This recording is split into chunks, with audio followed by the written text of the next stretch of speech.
Benvinguts a la història de la Copa Amèrica. Un serial impulsat per la Fundació Barcelona Capital Nàutica. Tots els secrets de la competició esportiva més antiga de la història. A la canya, Nacho Gómez Zarzuela.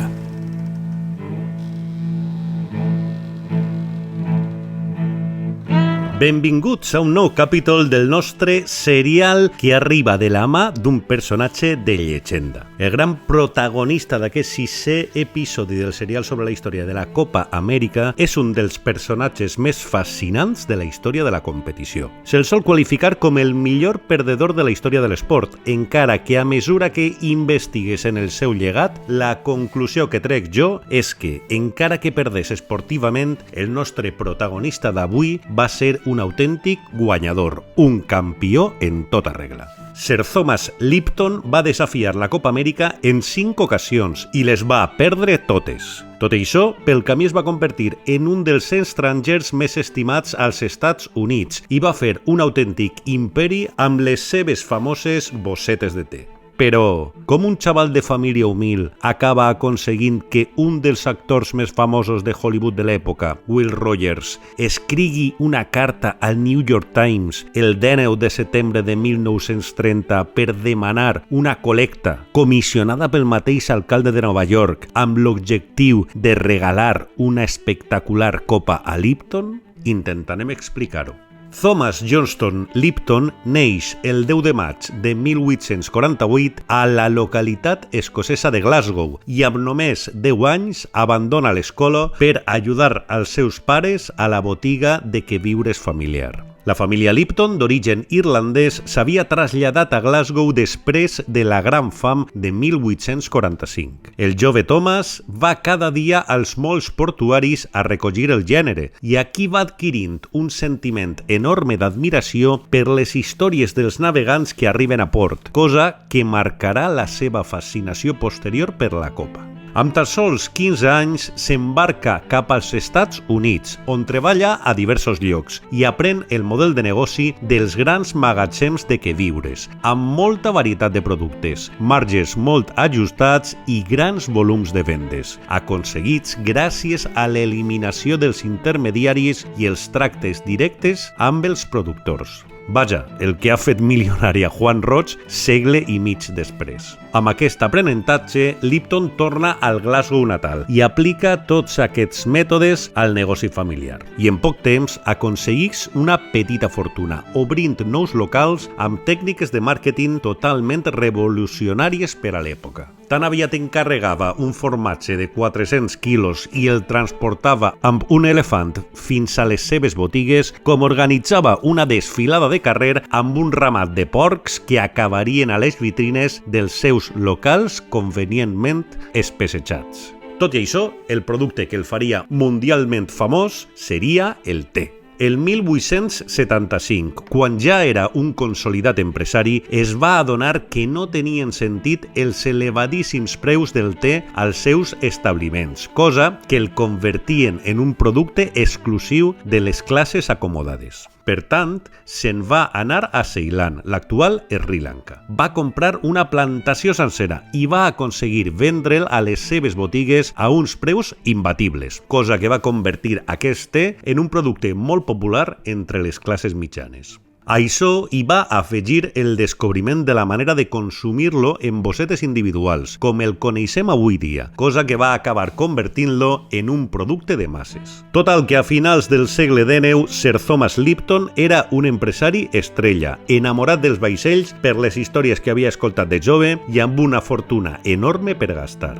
Què se li va acudir en aquesta tessitura? Doncs el que qualsevol multimilionari com Déu mana intentaria: recuperar la Copa Amèrica per a la Gran Bretanya. Lipton va presentar el seu primer desafiament el 1899 en representació del Royal Ulster Yacht Club, ja que l'exclusiu Royal Thames de l'illa de Wight no va tenir a bé admetre'l entre els seus socis pels seus orígens humils. Ho va fer, a més, reivindicant els seus orígens irlandesos. El nom de tots els velers de la seva saga, els Shamrock, fan referència al mític trèvol irlandès. El primer Shamrock de Sir Lipton el va dissenyar William Fife Jr. i va ser un cúter de 87 peus d'eslora de flotació, 135 tones de desplaçament i 4.112 metres quadrats de superfície bèl·lica, una autèntica animalada de drap. I el rival elegit pels americans per fer-li front al Shamrock va ser el Columbia, dissenyat de nou pel mític Nathaniel Herreshoff i finançat per Pierpont Morgan, que seguiria gastant la seva fortuna en vaixells prodigiosos i que a més acabava de cedir la llegendària parcel·la del carrer 44 oest de Manhattan perquè el New York Yacht Club es construís la històrica seu que seguís ocupant avui dia. El Columbia tenia 2 peus més d'eslora que el Shamrock, però menys desplaçament i superfície bèl·lica, i de fet demostraria ser molt més eficient que el seu rival. A l'aigua no hi va haver cap dubte. El Columbia, patronejat magistralment per l'il·lustre Charlie Barr, va vèncer sense problemes el Shamrock en totes les mànigues i va posar fi al primer intent de Lipton, les habilitats socials del qual li van permetre tornar a Anglaterra amb el títol de membre honorari del New York Yacht Club, perquè els americans el van considerar un fantàstic rival. Lipton no va perdre el temps per presentar el seu segon desafiament i el 1901 ja es va celebrar un nou intent d'assalt a la Guerra de les 100 Guinees.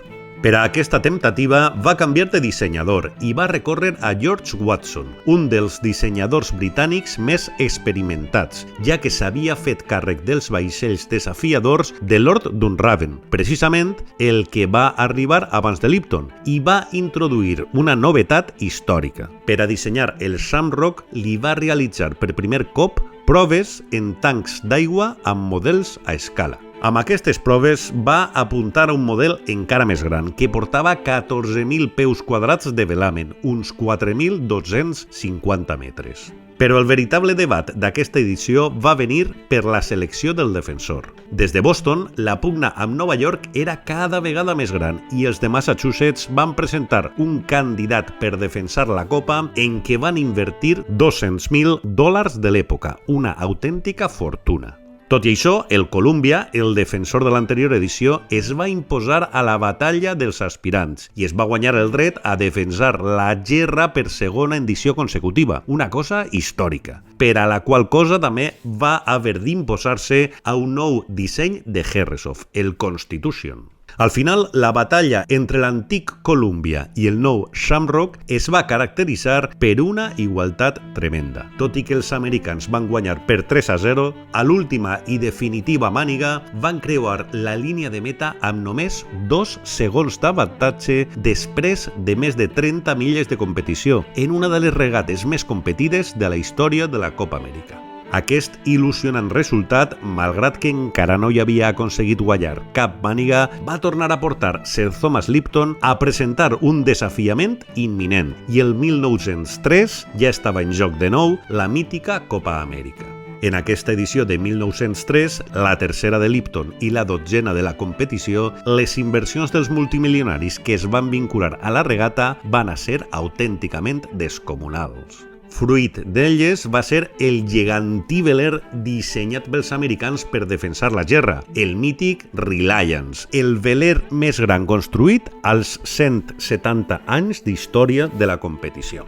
I és que el sindicat que es va formar per armar aquest vaixell no va ser precisament de gent amb necessitats econòmiques. Dos dels empresaris més importants de la història dels Estats Units, Cornelius Vanderbilt i William Rockefeller, van unir forces i van posar un pressupost il·limitat a disposició de Nathaniel Herreshoff per dissenyar i construir la meravella flotant més gran mai vista. Herreshoff va parir el comentat Reliance, un veler de bronze i acer que feia 143 peus d'eslora, 90 en flotació, tenia una botavara de 116 peus i portava més de 16.000 metres quadrats de velamen, 5 quilòmetres quadrats, que és una autèntica monstruositat. Només la vela major pesava 1,5 tones i va fer imprescindible la instal·lació de winches a coberta. I únicament el casc construït en bronze va costar $175.000, de manera que el total del vaixell es deuria acostar fàcilment al $500.000. Lipton, per la seva banda, també va fer una aposta prodigiosa amb el Shamrock 3, encara que no va poder arribar a la bestialitat del Reliance. Com a curiositat, aquest tercer Shamrock va ser el primer veler de la Copa Amèrica que va introduir la roda de timó en lloc de la canya per governar-lo. El que sí que va fer Lipton va ser remolcar també el Shamrock primer perquè fes de rival de proves contra el nou Shamrock tercer. L'espectacle dels dos increïbles velers sent remolcats per tot l'Atlàntic per l'Erin, el creuer de vapor de Lipton, va ser enorme. Només cal pensar en una dada, i és que cada veler tenia una tripulació de 41 homes. Per posar-ho en context, en l'edició de la Copa Amèrica del 2021, la 36a, no sumaves 41 tripulants encara que adjuntessis tots els regatistes de tots els velers desafiadors. Aquest fet, que ara és una evidència, va ser la primera ocasió en què un aspirant a la Copa Amèrica podia entrenar contra un altre vaixell. El tema és que quan van arrencar les regates, el Reliance es va mostrar enormement superior al Shamrock 3. La victòria del defensor americà va ser tan gran que, en l'última regata, el veler britànic va optar per retirar-se i no creuar ni tan sols la línia d'arribada, a causa de l'enorme avantatge que li treia el rival, que en l'últim tram de la màniga superava la mitja hora. Aquesta contundent derrota, malgrat el gran esforç que havia fet Sir Thomas Lipton en el seu tercer intent, el va portar a esperar gairebé una dècada per presentar el seu següent desafiament, amb què recuperar la gerra de les 100 guinees. Per rematar-ho, quan estaven a punt de celebrar una Copa Amèrica el 1913, una dècada després, la Primera Guerra Mundial va desbaratar els plans i la següent edició es va haver de postergar fins a 1920. En el següent episodi explicarem amb detall com es van desenvolupar aquests fets, com la mort va ser l'únic motiu que va aturar les ànsies de Lipton per recuperar la gerra i com van entrar en escena els vaixells més celebrats de la història de la competició, els Classe J.